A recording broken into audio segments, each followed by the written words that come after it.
ሰላም ናይ ክርስቶስ ቤተሰብ በዓል አሸንዳ ሃይማኖታዊ በዓል ድዩስ ወይስ ባህላዊ በዓል? ንሕና ኦርቶዶክሳውያን ንመንና ነብዕሎ ዘለና ንናይ እግዚአብሔርን እና እመቤታችንን ክብር ዶ ወይስ ንቱሪዝምን ንንግድን? ኣብ ዝብሉ ጉዳያት ብስፍሓት ክንርኢና ከምኡ ድማ ዓለም ለኻዊ ኣከባብራ በዓል ናይ ኣደና ናይ ቅድስት ድንግል ማርያም ትንሳኤ ታይ ይመስል ዝብሉ ቪድዮታት ሒዝና መፂና ኣለና። እስካብ መወዳእታ ተኸታተሉ።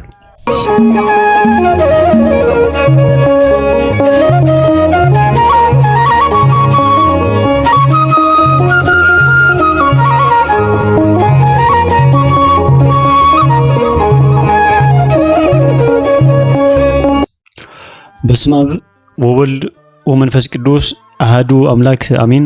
ነዚ ዕለት መዓልቲ ባሪኹ ዝሃበና ናይ ቦታትን አምላክ እግዚአብሔር ስሙ ንዘላለም ዓለም ዝተኸበረን ዝተመስገነን ይኹን። ሰላም ናይ እግዚአብሔር ቤተሰብ ናይ ክርስቶስ ጸጋን ምሕረትን ሰላምን ምስኩላትና ይኹን። ከም ናይ እግዚአብሔር ፍቃድ ኣብዚ ሕጂ ሒዝናዮ ዘለና ናይ ድንግል ማርያም ናይ ጾመ ፍልሰታ ስዋኤ ብዙሕ ጥያቄታት ክለዓሉ ንርኢ ኣለና ማለት እዩ። እቶም ጥያቄታት ድማ ቀጻሊ ነሓሴ 16 ዝኽበር ናይ አሸንዳ በዓል ሃይማኖታዊ ድዩ ወይስ ባህላዊ ዝብል ሕቶታት ማለት እዩ። ስለዚ መሰረት ናይ ዝበዓል እዚ ካብ ምንታይ እዩ ብምንታይ ክነኽብሮ ይግበአና ብዓለም ለኸ ደረጃ እዚ በዓል እዚ ብኸመይ ይኽበር ዝብል ክንርኢና ማለት እዩ። ሓደ ክንፈልጦ ዘለና ክቡራት ናይ ክርስቶስ ቤተሰብ ጥንታውያን ኣቦታትን ኣዴታትን ነዞም በዓላት እዚኦም ብጾምን ብጸሎትን ብንጽህናን ብፍጹም ዝኾነ መንፈሳዊ ፍቕርን እንዳሓሰብዎን እንዳኽበርዎን እዮም ንዓና ኣረኪቦምና። ሎሚ ግን እንታይ ይግበር ኣሎ? ብስም ቱሪዝምን ዘመናውነትን ነዞም ቅዱሳን በዓላት ካብ መንፈሳዊ መሰረቶም ብምውፃእ ናብ ናይ ንግድን ዕዳጋን ናብ ናይ መስተን ዝሙትን ስጋዊ ዝኾኑ ድሌታትን ቅርጹ ብምቕያር ዝግበር ዘሎ ተንኮል ንርኢ ኣለና ማለት እዩ። ስለዚ እዞም መንፈሳውያን በዓላት እዚኦም ናብ ስጋዊ እቶት ምቕያር ዘስዕቦ ዓብዪ መንፈሳውን ባህላውን ሓደጋታት ኣዝዩ ከቢድ እዩ ማለት እዩ። በዚ ኣጋጣሚ ኩላትና ኦርቶዶክሳውያን ብዝረኽብናዮ ዕድልን መድረኽን እዙ ናይ ወለድና ነቲ ሃይማኖት ብዝገልጸሎም ባህላውያን ብዝኾኑ መንገድታት ማለት እውን በከዳድነኦም በወዳድሰኦም ነዚ በዓል እዚ ዓብዪ ክብርን ቦታን እንዳሃብዎ ኣረኪቦምና እዮም ማለት እዩ። ስለዚ ነዚ ነገር ዝተቐቢልና ናብ ቀጻሊ ትውልድ ንኽንሕልፎ ዓብዪ ዝኾነ ሓላፍነት ኣለና ማለት እዩ። ክቡራት ናይ ክርስቶስ ቤተሰብ ክንፈልጦ ዘለና እዚ በዓል አሸንዳ ጥራሕ ዘይኾነስ በዓል ጥምቀት፣ በዓል መስቀል ኩሎም ናይታ ቤተ ክርስቲያን በዓላት ብምንታይ ይበዓሉ ከም ዘለውን ናብ ምንታይ ይቕየሩ ከም ዘለውን ክነስተውዕል ይግበአና ማለት እዩ። ናይ በዓል አሸንዳ መበቆልን መንፈሳዊ መሰረትን ክንርኢ ከለና ንፍልሰታ እመቤታችን ቅድስት ድንግል ማርያም ሲዒቡ ዝበዓል ናይ ኣዋልድ ናይ ንጽህና ናይ ምስጋናን ናይ ሓጎስን በዓል እዩ። ቀደምቲ ኣቦታትን ኣዴታትን ነቲ በዓል ዘቕርብዎ ዝነበሩ ምስጋና መዝሙር እቲ ዝስራሕ ባህላዊ ክዳውንቲ ኩሉ ንእመቤታችን ዝቐርብ ናይ ምስጋና መግለጺ ነይሩ። ናይቲ አሸንዳ ዝብል ትርጉም ክንርኢ ከለና እውን ኣብ ከባቢ ሩዋታትን ውሒዛትን ዝበቁል ነዊሕን ጽቡቕን ልምሉምን ዝኾነ ሳዕሪ እዩ አሸንዳ ዝበሃል ማለት እዩ። ምሳሌያዊ ትርጉም ክንርኢ ከለና ነዚ አሸንዳ እዚ ሳዕሪ እዚ ለምለምን ሓድሽን ዝበቆለ ስለ ዝኾነ ናይ ደቂ ኣንስትዮ ወይ ድማ ናይ ኣዋልድ ንጽህና፣ ናይ መንእሰይነት ህይወት፣ ናይ ተስፋን ናይ ሓድሽ በረከትን ምሳሌያዊ መግለጺ እዩ ማለት እዩ። ኣዋልድ ነዚ ሳዕሪ እዚ ኣብ ሕቖአን ተቐኒተን ኣሲረን እናተፃወታ ስለ ዝውዕላ እቲ በዓል ብስም እቲ አሸንዳ ዝበሃል ሳዕሪ ክጽዋዕ ተገይሩ ማለት እዩ። ኣብ ካልኦት ቦታታት እውን ናይ ባዕልቱ ዝኾነ መፀውዕታት ኣለዎ። ናይዚ ሳዕሪ እዚ ትርጉም ክንርኢ ከለና እውን ደቂ ኣንስትዮ ነዚ ለምለም ሳዕሪ ኣብ ሕቖአን ኣሲረን ክውዕላ ከለዋ እዚ ንጽህና ድንግል ማርያም ንዓኣ ዝወሃብ ምስጋናን ይውክል ማለት እዩ። ምክንያቱ ድንግል ማርያም ብንጽህናን ብቅድስናን እያ ንፈጣሪኣ ዝሐጎሰቶ ነጸረ ኣብ እምሰማያት ወይ ረከበ ዘከማቺ እግዚአብሔር ኣብ ሰማያት ኮይኑ ናብ ምድሪ ጠመተ ከማኸ ዝበለ ግን ኣይረኸበን ይብል ማለት። ስለዚ እዚ ብደዌ ኃጢአት ደሪቑ ዝነበረ ዓለም ልምላሜ ክትቦ ዘኻለት ብንጽሃ ስጋ ብንጽሃ ነፍሲ ብንጽሃ ልቦና ዝለምለመት ቅድስት ድንግል ማርያም ልክዕ ከምቲ ልበ ኣምላክ ቅዱስ ዳዊት ዝብሎ ወዘህጎ ያነብ መዓልተ ወሌሊተ ወይከውን ከመጽ እንተ ትክልተ ሃወሙ ሃዘማይ እታ ኩሉ ግዜ ማይ እትረክብ ልምልምቲ ዝኾነት ተኽሊ ድርቀት ዘየጋጥማ ከምኡ ድማ ናይ እግዚአብሔር ትእዛዝ ብምፍጻም ናይ እግዚአብሔር መጻሕፍቲ ብምንባብ ልምላሜ ስጋ ልምላሜ ነፍስ ልምላሜ ልቦና ገንዘባ ዝገበረት ቅድስት ድንግል ማርያም ስለዚ ምሰሊ ማለት እዩ። ከምቲ ዓለም ብማይ ጠፊኣ እንዳሃለየት ነቶም ኣብ መርከብ ዝነበሩ ፍጥረታት እቲ ናይ መርገም ማይ ከም ዝጎደለ እታ ርግቢት ሒዛቶ ዝመጸት ካብ ምድሪ ዝፈረየ ካብ ምድሪ ዝበቆለ ልምሉም ሳዕሪ ሒዛ ብምምጻእ ኣብቶም መርከብ ዝነበሩ ንኖህን ቤተሰቡን ነቶም ኩሎም ፍጥረታት ብስራት ዝኾነት ማለት እዩ ከምኡ ድማ ልክዕ ናይ ዓለም ኃጢአት ከም ዝጎደለ ናይ ዓለም ኃጢአት ዘጥፍእ እንተ በምድር ስረዊሃ መሰረታ ከም ምድሪ ዝኾነት ናይ ደቂቀ አዳም ተስፋ ዝኾነት እግዚአብሔር መንፈስ ቅዱስ ዘጽለላ ዘንጸሃ ዝቀደሳ ናይ ቅድስት ድንግል ማርያም ናታ ናይ ድንግልና ናይ ልምላሜኣ ምልክት እዩ ማለት እዩ እቲ ሕጂ ዝግበር ዘሎ ቱሪዝም ዲዩ ወይስ መንፈሳዊ ምህሳስ ወይ ድማ ባህላዊ ምህሳስ ብስም ባህልን ቱሪዝምን ዞም በዓላት ናብ ስጋዊ ዝኾኑ ሕቶታት ናብ ስጋዊ ዝኾኑ እቶታት ይቕየሩሎ ማለት እዩ እቲ ሓደ ከም ጥያቄ ኮይኑ ክቐርብ ዝግበር ዘለውን ነቲ ሰብ ንምዝባዕ ማለት እዩ ንሓደ ሰብ መጀመርያ እዚ ኢልካ ካብ ተእምኖ ኣብ ርእሱ ጥያቄ ክትፈጥረሉ ከለኻ ቀጻሊ ብቐሊሉ ናይ ምቕያር ብቐሊሉ ነቲ ሰብ ሱ ናይ ምእማን ዕድለለካ ማለት ስለዚ ከም ክርስቲያን መጠን እዚ ከም ጥያቄ እውን ክንቅበሎ ኣይግበና ቀዳማይ እዚ ምንቅስቓስ እዚ ነዚ በዓል እዚ ብኸመይ ይጎድእሎ ክንብል ከለና እዚ በዓል እዚ መንፈሳውነቱ ተደፊሩ ንግዲ ከነግስ ይግበርሎ ማለት እዩ ከምቶም ቀደምቲ ወለድና ዘጽንሑልና ግን ነዚ በዓል እዚ ኣብ ክንዲ ብጸሎት ብቅዳሴ ብመሃሌት ብምስጋና ብንጹህ ዝኾነ ባህላዊ ዜማታት ክኽበር ዝግብኦ እንዳሃለ ናይ ዝተፈላለዩ ናይ መስተ ትካላት ናይ ንግዲ ኩባንያታት ናይ ስፖንሰርሺፕ ቦታ ይኸውንሎ ማለት እዩ እቲ ሃይማኖት ተረሲዑ ክንደይ ገንዘብ ኣተወ ዝብል ናይ ንግዲ ሒሳብ ጥራሕ ይስራሕሎ ማለት እዩ ከምቲ ልክዕ ማቴዎስ ወንጌል ምዕራፍ 21 ቁጥር 33 ንረኽቦ ቤቴ ጸሎት ይሰመይ አንቱሙሰ ረሰይክሞ በአተ ፈያት ወሰረቅት እቲ ገዛይሲ ናይ ጸሎት ገዛ ናይ ምስጋና ገዛ እንዳሃለ ናይ ንግድን ናይ ሰረቕትን ናይ ሾፋቱን መዋዕሊ ጌርኩሞ ይብል ማለት እዩ ካልኣይ እዚ ምንቅስቓስ እዚ ሒዝዎ ዝመጸ ጸገም ናይ ኣዋልድ ንጽህናን ክብርን ምድፋር ኣብ ኣሸንዳ ኣዋልድና ብክብርን ብንጽህናን ንእመቤታችን ከመስግና ዝነበረ ባህሊ ሎሚ ብስም ዘመናውነት ቱሪዝምን ናብ ስጋዊ እቶት ናብ ስጋዊ ናይ ሳዕስዒትን ናይ ዝሙትን መድረክ ኮይኑ ይርከብ ማለት እዩ ኣብዚ በዓል እዚ ደቂ ኣንስትዮ ንእስነተን ድንግልናን ውርዝውነተን ተጠቒመን ንኽብሪ ድንግል ማርያም ክውዕላ ዝግበን ኣብዚ መዓልቲ እዚ ግን ድንግልናን ክብረን ጓልነተን ብግልባጡ ንሰይጣን መስዋዕቲ ኮይኑ ይውዕልሎ ማለት እዩ ሳልሳይ ድማ ክንዲ ጸሎትን ምስጋናን መስተን ዳንኬራን ተተኺሉ ክውዕል ይግበርሎ ማለት እዩ እዞም ቅዱሳን በዓላትና ናብ ናይ መስተን ናይ ኃጢአት ቦታታትን ናይ ኮንሰርትን ናይ ጭፈራን ኮይኖም ንኽውዕሉ ይግበርሎ ከምቲ ገላትያ ምዕራፍ 5 ንረኽቦ እዚኦም ኩሎም ናይ ስጋ ፍረ እዮም ናይ ዲያብሎስ ፍረ እዮም ኣብዚ በዓል እዚ መንፈሳዊ ዝኾነ ፍረ ንኸይነፍሪ ንስጋናን ነፍስና ዝጠቅም ስራሕ ንኸይንሰርሕ ብግልባጡ ናይ ስጋ ዝኾነ ፍረ ዳንኬራ ደርፊ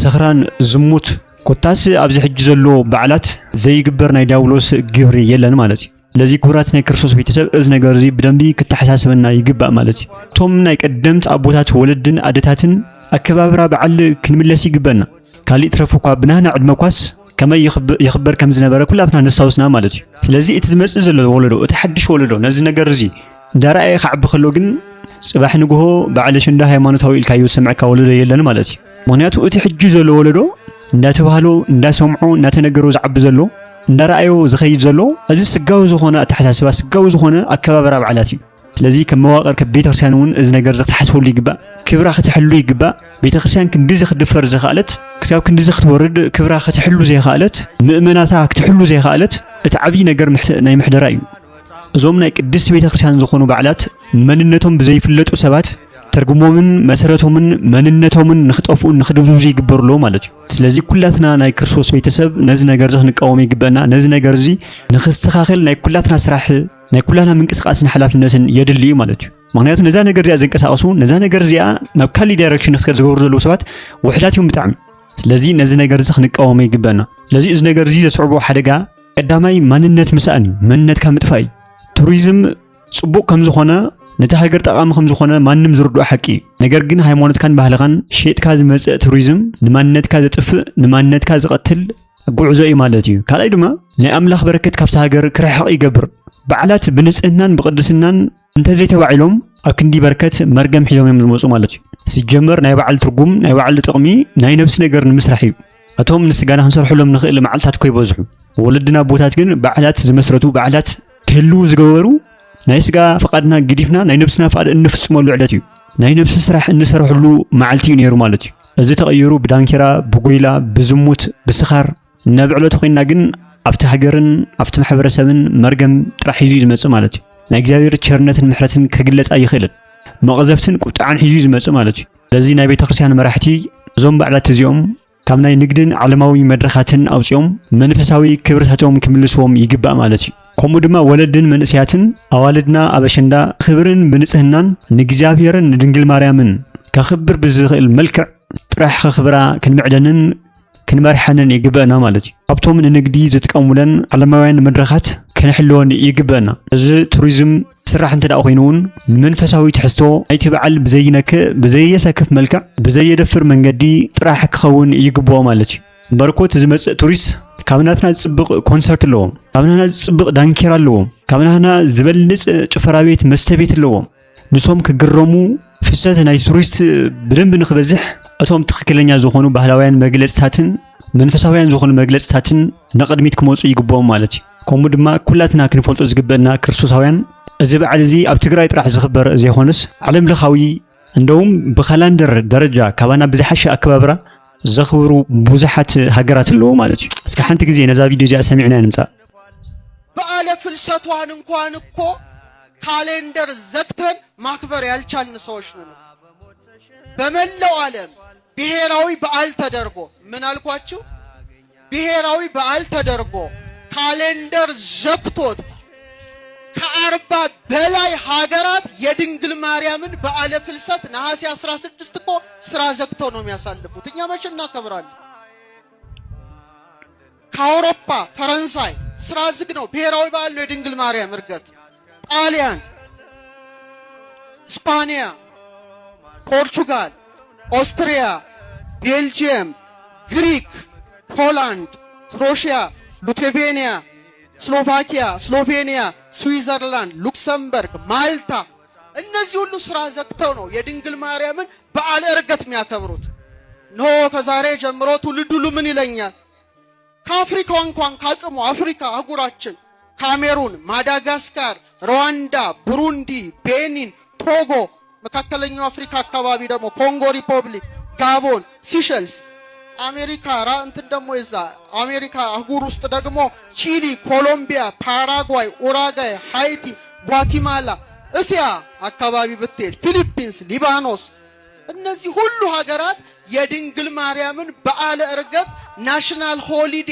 ብሔራዊ በዓል አድርገው ስራ ዘግተው ያከብራሉ እየሰማችሁ ነው አቤት አቤት እኛ የለንም እኮ ዝም ብለን ስንመጻደቅ ሌላው ዓለም ቀድሞናል ይቀድሟቸዋል አለ ከተማቸውን ለቅዱሳን ያስጠብቃሉ ለዚህ ነው ፍጹም ሰላም ፍጹም በረከት አለ እዚህ ጭቅጭቅ ነው ንዝንዝ ነው በዚህም ጦርነት በዚህም ጭቅጭቅ በዚህም ተካሮ የሆነ ነገር የተበላሸ ነገር አለ ማለት ነው የሰማችሁኝ ነው አዎ የድንግል ማርያም ያስራት ሀገር ተብላ ድንግል ማርያም አንድ ብሔራዊ በዓል እንኳን የላትም ልደቷ ብሔራዊ በዓል አይደለም እርገቷ ከ40 በላይ ሀገር ዘግቶ ያከብራል እኛ እናከብርም በየዓመቱ ስዕሏን ይዘው ሲዘምሩ እኮ እንባችሁ ነው የሚፈሰው ብዙ ሺህ አበባ በስዕሏ ፊት እየበተኑ እኔ ገጥሞኛል አባ ጽጌ ድንግል አይ በዘመኑ ነበረ እንዘ ትነጽፍ ዘርቤታተ ወትነሰንስ መጽሪየ ለክብረ ስዕልኪ ድንግል ተሰግን ነፍሴ ምንጣፍ አንጥፋ አበባ መጽሪ ማለት ይሄ ነው እንዲህ እየበተነሽ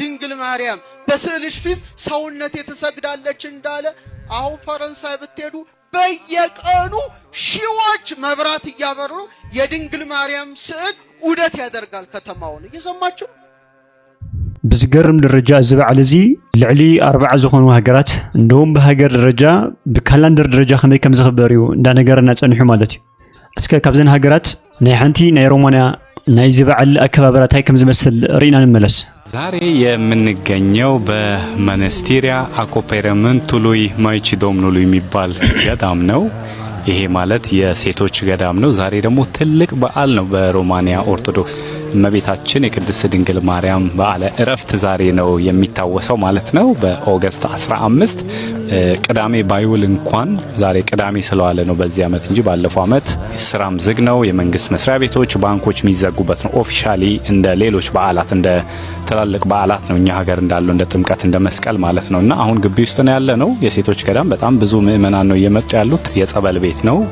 አፓስ ፍንሲታ ማለት የተባረከ ውሃ ወይንም የተቀደሰ ውሃ እንደማለት ነው። ቅዱስ ውሃ እንደማለት ነውና እዚህ ውስጥ ነው። ይሄ የጸበል ቤት ነው። ይሄ እዚህ ጋር የምታዩት ደግሞ ቅድም ጸሎት እዚህ ጋር ተደርጎ አሁን ጸበላቸውን እየወሰዱ ነው ያሉት ማለት ነው። ካህናቱ እዚህ ጋር ነበር ጸሎት ያደረጉት። አሁን ደግሞ ህዝቡ እየቀዳ ወደ ቤት እየወሰደ ነው ያለው። እሺ አሁን ደግሞ የቅዳሴው ስርዓት ወደሚያበቃበት ጊዜ እየደረስን ያለ ነው። ብዙ ህዝቦች አሉ እዚህ ጋር እንግዲህ ሁሉም ቆሞ እያስቀደሱ ነው ያሉት። ፕሮግራሙ በሚያልቅበት ሰዓት ደግሞ የተዘጋጀላቸውን እየቀመሱ ወደ የቤታቸው ይሄዳሉ ማለት ነው። አንድ ሁለት ትላልቅ ስርዓቶች የሚደረጉ አሉ በዚህ ፕሮግራም ላይ ለሞቱ ሰዎች ወይንም በነፍስ ለተለዩ ሰዎች ሁሉም ዘመዶቻቸው መታሰቢያ ያደርጉላቸዋል። ለነሱ ጸሎት ነው የሚደረገው ለሁሉም አንድ ላይ ማለት ነው። ሌላኛው ላይ የሚለው ነገር ፍራፍሬዎች አሉ። ለምሳሌ እዚህ ጋር ስንወርድ ሰው ከየቤቱ ፍራፍሬዎችን ይጠጡና ያስባርካሉ። ጸሎት ይደረግበትና ለሌላው ሰው እንዲሰጥ ይደረጋል። ያ ማለት ምንድነው? ለቤታቸው፣ ለኑሯቸው፣ ለህይወታቸው ሰላሙን በረከቱን ያመጣላቸዋል ብለው ስለሚያምኑ ሁሉም ሰው ከራሱ ከግቢው ውስጥ ያገኘውን ፍራፍሬ ያገኘውን አትክልት እያመጣ ጸሎት ያስደርጋል፣ ያስባርክበታል። ከዛ ለሌሎች ይሰጣሉ ማለት ነው። አሁን የምታያቸው እንግዲህ ካህናት አባቶች አሉ፣ ሌሎችም ህዝቦችም አንድ ላይ ሆነው ትላልቅ በዓላት በሚደረጉበት ሰዓት ሮማንያ ላይ እንደዚህ አይነት መልኩ ነው የሚያከብሩት። አሁን የጸበል የመርጨት መርሃ ግብር ነው የሚካሄደው ማለት ነው። ጠዋት ጸሎት ተደርጎ እሱን ጸበል እየረጩ ነው ያሉት። አሁን እንደምታዩት በጣም ብዙ ሰዎች ከየአካባቢው መጥተው ነው እዚህ ጋር እንግዲህ የጸበል መረጨት ላይ እየተሳተፉ ያሉት። በጣም ከሩቅ የመጡ ሰዎች ናቸው። ውጭም በጣም ብዙ ሰዎች ናቸው የቆሙት ማለት ነውና ይሄን ይመስላል። የዛሬውን ታላቅ በዓል በማስመልከት የመጡ ምእመናን ወይንም እዚህ ያለው አካባቢውም ከሩቅም የመጡ ሰዎች እንግዲህ እየተመለሱ ነው ያሉት። ስዕለታቸውን የሚያስገቡ ስዕለታቸውን እየጻፉ እያስገቡ ነው። እዛ ጋር ደግሞ የሙት ዓመት የሚያዘክሩ ደግሞ እየመጡ እያዘከሩ ነው ያሉት እንደምታዩት።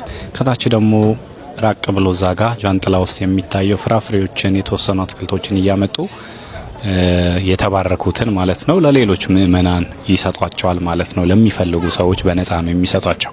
እዚህ ቤተክርስቲያን ውስጥ ምንም የሚሸጥ ነገር የለም። ለቤተክርስቲያኑ ገቢ ብቻ የቤተክርስቲያኑ ንዋየ ቅድሳት መሸጫ ውስጥ ብቻ ነው እንጂ ሌላው ነገር በሙሉ በነፃ ነው የሚከናወነው ማለት ነውና ያኛው ነው የመነኮሳቱ መኖሪያ እዛ ጋር የሚታያችሁ ማለት ነው። የሴቶች መነኮሳት መኖሪያ ቤት ነው ያ። አይ ቲንክ በጀርባም በኩል አለ። ዙሪያውንም አንድ የዞር ብለን እናያለን። እነዚህም ከቤተክርስቲያኑ ጀርባ ያሉት ተጨማሪ የመነኮሳት የሴት መነኮሳት መኖሪያ ነው። በነገራችን ላይ ካህናት አባቶች እዚህ የሚመጡት ለአገልግሎት ብቻ ነው የሚኖሩት። ግን እዚህ ግቢ ውስጥ ሴት መነኮሳት ብቻ ናቸው። የሚገርመው በእያንዳንዱ በራቸው ላይ የቅዱሳን ሐዋርያት ሰማዕታት የነሱ ስዕል ነው ያለው በራቸው ላይና በጣም ነው የሚደንቀው። በተለይ ቅዱስ እንድርያስን በጣም ነው የሚወዱት። በጣም ትልቅ ቦታ የሚሰጠው በሮማንያ ኦርቶዶክስ ዘንድ ማለት ነው። በጣም ትልቅ ቦታ የሚሰጠው ቅዱስ ነው። ስፍንቱ አንድሬ በሚሉት ማለት ነውና የሱም ስዕል አለ። በደንብ በጣም አድርገው ነው የሚያከብሩት የሚዘክሩት ማለት ነውና ቤተክርስቲያኑ ወይንም ገዳሙ በጀርባ በኩል ደግሞ ይሄን ነው የሚመስለው። መግቢያ በሩ በምስራቅ በኩል ማለት ነው። በእኛ ቤተክርስቲያን የምስራቁ መግቢያ እንደሚባለው እነሱም ሁለት በር አለው ከጀርባ።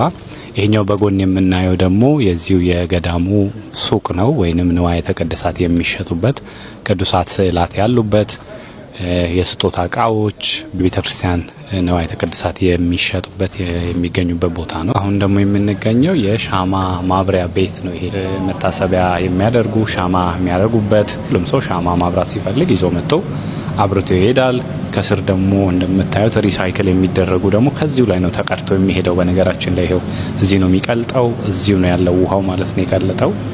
ሰው በየቀዳዳው ያስገባዋል። የቀለጠው ደግሞ እንደገና ሪሳይክል ተደርጎ ሻማ ወደ ሻማ መስሪያ ቦታዎች እንደገና ይመለሳል ማለት ነው። ዛሬ እንግዲህ አዶርሚር የማይቺ ዶምኑሊ ወይንም የእመቤታችን የቅድስት ድንግል ማርያም የፍልሰታ ወይንም እረፍት በዓሏን በማስመልከት እዚህ በአኮፔረመንቱ ላይ የሴቶች ገዳም ማለት ነው ፍሎሬሽት በሚገኘው የነበረን ቆይታ ይሄን ይመስላል። በጣም ትልቅ በዓል ነው። አሁንም እንዳልኳችሁ ትልቅ ቦታ የሚሰጡት በዓል ነው። በጣም ደስ በሚል ሁኔታ ነው ተከብሮ የዋለው ማለት ነው። ስለዚህ ናይ ክርስቶስ ቤተሰብ ዝተፈለለየ ሃገራት ነዚ ናይ ቅድስት ድንግል ማርያም በዓል ብናይ ባዕለን ዝኾነ ሃይማኖታውን ባህላውን መግለጺ እንዳኽብራ እየን ዝውዕላ ማለት እዩ። ስለዚ ንሕና እውን ነዚ በዓል እዚ ሃይማኖታውን ባህላውን መግለጺኡ ከይበረዝና ክነውዕሎ ይግበአና። ካሊእ ትረፍ ኣብ ሃገርና ተርኢና ኸማን ኣብ በብቦትኡ ናይ ባዕሉ ዝኾነ ሽምን መፀውዕን ናይ ባዕሉ ዝኾነ መግለጽታትን ኣለዎ ማለት እዩ። ስለዚ እዚ በዓል እዚ መሰረቱ ሃይማኖት ከም ዝኾነ ፈሊጥና ቀዳሞት ወለድና ድማ ነዚ ሃይማኖታዊ በዓል እዚ ክገልጸሎም ዝኽእል ምስቲ ናይ ቤተክርስትያን ኣስተምህሮ ብዘይጋጮ መልክዕ ዝቐረጽዎ ባህሊ ኣሎ ማለት እዩ። ስለዚ እዚ ባህላዊ ዝኾነ ናይ ወለድና ናይ በዓላት መግለጺ ናይ በዓላት ኣከባብራ ከየጥፋእናን ከየበረዝናን ነዚ በዓልና እዚ ክነኽብሮ ይግበአና ማለት እዩ። ክስካብ ሕጂ ዘይተፈለየና ናይ ቦታት ኣምላኽ እግዚኣብሔር ስሙ ንዘላለም ዓለም ዝተኸበረን ዝተመስገነን ይኹን። ናይ ኣደና ናይ ቅድስት ድንግል ማርያም ናይ ፍልሰተ ስጋኣ ናይ ሱዋኤ እዚ ናይ ትንሳኤኣ ናይ ዕርገታ በረከትን ረድኤትን ምስ ኩላትና ይኹን። ናብ ኩሉ ንኽባጻሕ ላይክ ሼር ግበርዎ። ሰብስክራይብ ብምግባር ናይ ኬብሮን ኣጋፔ ቤተሰብ ኩኑ። ናይ ክርስቶስ ጸጋን ምሕረትን ሰላምን ምስ ኩላትና ይኹን። ሰላም